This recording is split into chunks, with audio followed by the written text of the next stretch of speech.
Hello friends, आज खाने में बना रही हूँ राजमा। उसके लिए मैं बनाऊँगी मसाला प्याज, लहसुन, अदरक। दोस्तों, मसाला पीसते समय ही इसमें धनिया पाउडर, जीरा पाउडर डाल देंगे और ये काश्मीरी लाल मिर्च डालेंगे। थोड़ा ज़्यादा डालेंगे, आज मेरे पास टमाटर नहीं है। और इसमें थोड़ा आमचूर पाउडर डाल दूँगी, जिससे खटास आ जाएगी अच्छी।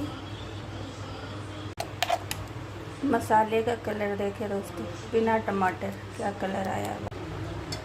मैं यूज़ कर रही हूँ चित्राना राजमा। राजमे को छौंक लगाने के लिए जीरा, सरसों, हींग, लाल मिर्च और चुटकी भर चीनी।